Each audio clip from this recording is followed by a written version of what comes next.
In 1963, a man in Cappadocia, Turkey, was renovating his house. He knocked down a wall in his basement. Behind the wall was a room he'd never seen. Behind the room was a passage. The passage led to another room. That room led to another passage. The passages led downward, and downward, and downward. He had knocked a hole in his basement wall and found a city. Derinkuyu, 18 stories deep, carved into the volcanic tuff of central Anatolia, a subterranean complex capable of sheltering an estimated 20,000 people along with their livestock, their food stores, their water supplies, their ventilation systems, and their lives. Not a cave system adapted for human use, a city, engineered, planned, constructed with a sophistication that implies not desperation but mastery, not hiding but inhabiting, not a temporary refuge but a permanent alternative to the surface. And it had been sealed, closed off, hidden behind the walls of ordinary Turkish houses for so long that the people living directly above it had no idea it was there. I need you to hold that image. A city 18 stories beneath the ground. Ventilation shafts running from the deepest levels to the surface like the lungs of a buried giant. A water system drawing from underground rivers that the builders somehow located and tapped at depth.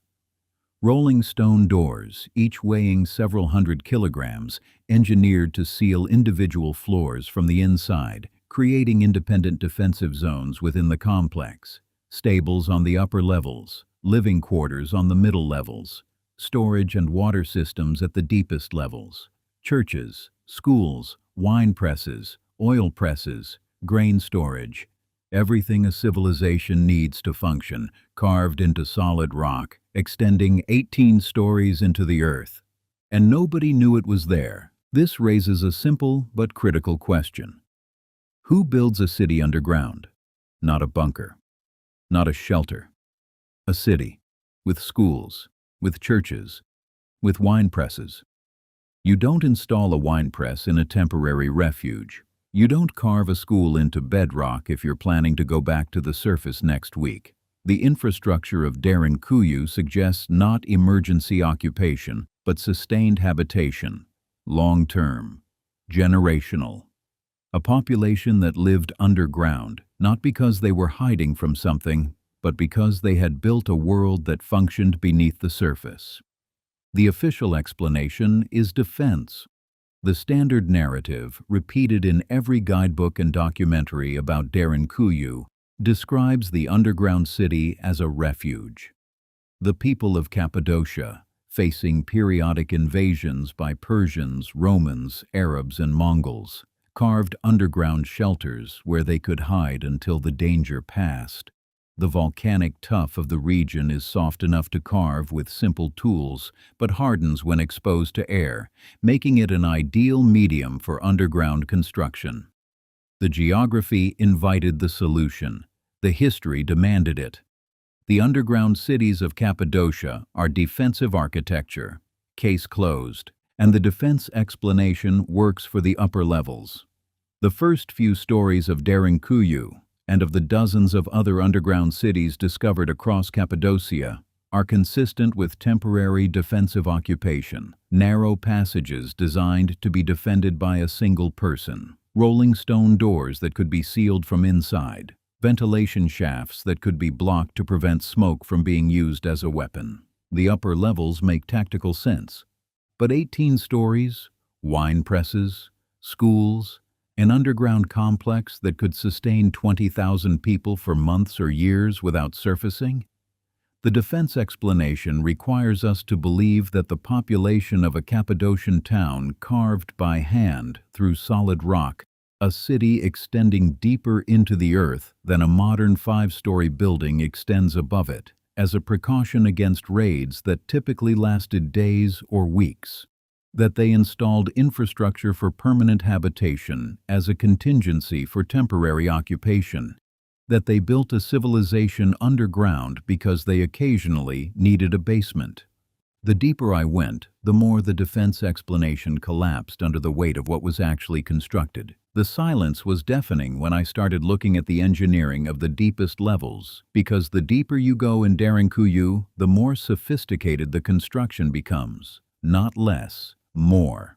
The ventilation system alone is an engineering achievement that challenges modern understanding of ancient capabilities. The deepest levels, 18 stories below the surface, have functioning air circulation. The shafts that provide this circulation extend from the lowest levels to the surface through over 50 meters of solid rock. They are carved with a precision that maintains adequate airflow at depth. They are positioned to create natural convection, warm air rising through one set of shafts while cooler surface air is drawn down through another. The system works. It still works today. Visitors to the lowest levels can breathe comfortably because engineers who carved these spaces out of stone with hand tools solved the problem of subterranean ventilation to a degree that modern tunnel engineers would respect. Who taught them? The standard narrative attributes the construction to various Anatolian peoples across different periods: Phrygians, early Christians, Byzantine communities. The dating is uncertain. Some scholars place the earliest construction in the 8th or 7th century BC. Some place it earlier. The volcanic tuff doesn't lend itself to standard dating techniques, and the original builders left no inscriptions, no identifying artifacts in the deepest levels, no documentation of who they were or when they began carving. As if they were following instructions they didn't fully understand. Now here's where the story becomes truly strange. Because Derinkuyu isn't alone, not even close. Pull up a map of Cappadocia. Mark Derinkuyu. Now mark Kaymakli, another underground city discovered nearby, extending to 8 stories. Now mark Uzkonak, Mazi, Tatlarin, Gaziamir. Over 200 underground cities have been identified in the Cappadocia region. 200. Some are small, a few rooms, a few passages. Some rival Derinkuyu in scale, and they're connected. Tunnels, some extending for kilometers, link underground cities to each other beneath the Cappadocian landscape. The tunnel between Derinkuyu and Kaymakli is estimated at approximately 8 kilometers long. 8 kilometers of tunnel carved through rock, connecting 2 underground cities at a depth that places it well below the surface structures of the communities above. 200 underground cities connected by kilometers of tunnels carved through solid rock. This isn't defense. This is infrastructure. This is a network. This is a civilization that existed beneath the surface of Cappadocia on a scale that the surface settlements above it don't reflect.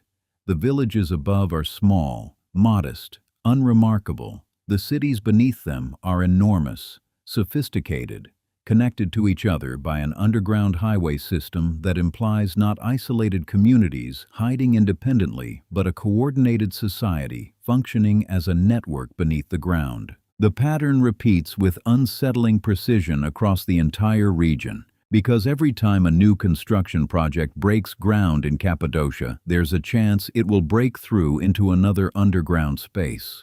New chambers are discovered regularly. New passages are found connecting known sites to unknown ones. The full extent of the underground network has never been mapped because the network keeps expanding every time someone looks. Here's where the timeline becomes critical.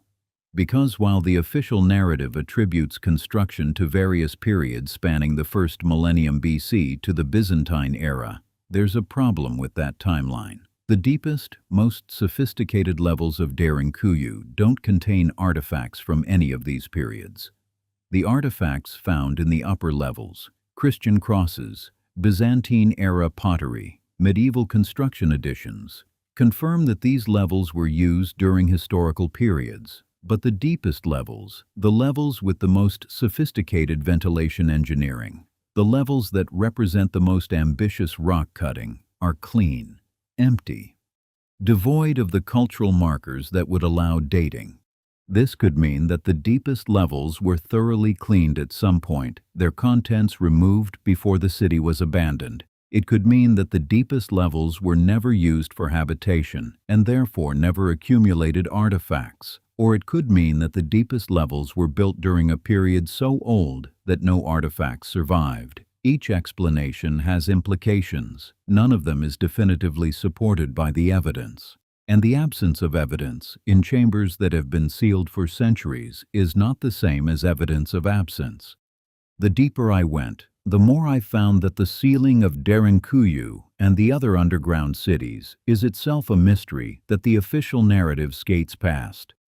Because the cities weren't just abandoned, they were sealed, deliberately closed.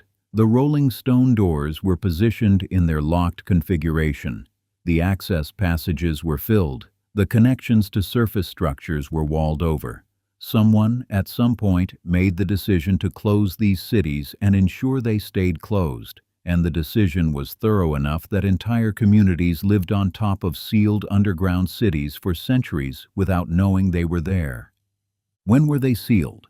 The official timeline suggests various periods of abandonment as the defensive need diminished, as populations moved, as political conditions stabilized, and surface life became safe enough that underground refuge was unnecessary. But this explanation doesn't account for the thoroughness of the sealing. You don't meticulously wall over every access point to a shelter you're simply done using. You leave the door open. You let it fill with storage. You use the upper rooms as root cellars.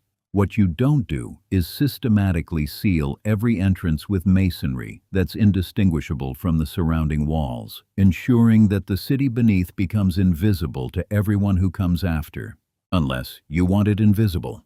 And here's the detail that connects Derinkuyu to a pattern I've found in investigations across multiple continents.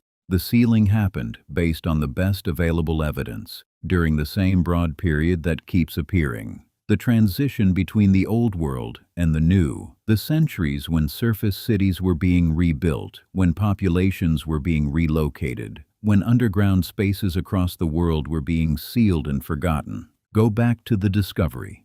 1963. A man knocks down a wall in his basement and finds a city.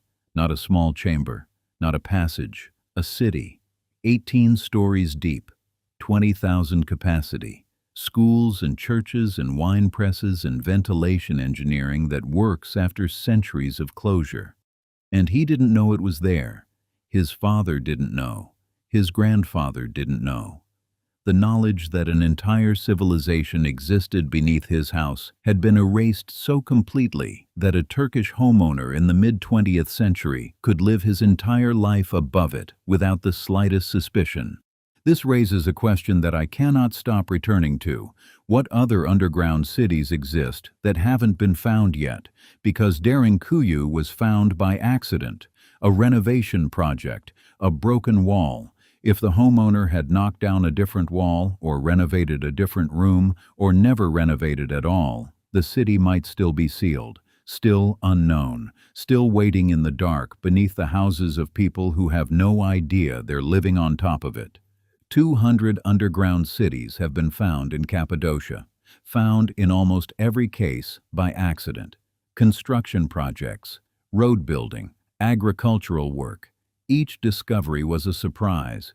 Each revealed spaces that nobody knew existed. And after 200 discoveries, each one a surprise, the archaeological community still treats the underground cities as a known quantity, a documented phenomenon, a cataloged set of sites. But how do you catalog something that keeps revealing itself to be larger than the last time you looked? How do you declare the survey complete when every new construction project might break through into another chamber? How do you say you've mapped the network when the network extends beyond every boundary you've drawn? I'm not telling you there's a lost civilization beneath Turkey. I'm telling you there's a found one. A civilization that carved over 200 cities into the rock of central Anatolia, connected them with kilometers of tunnels, engineered ventilation systems that function after millennia of disuse, and then sealed the whole thing shut so thoroughly that the people living above it forgot it existed. I'm asking who builds 18 stories into the earth and installs wine presses and schools and churches at a depth where no sunlight has ever reached. I'm asking what the deepest levels of Derinkuyu were built for, since they contain no artifacts from any known period, and their construction quality exceeds the upper levels attributed to historical civilizations.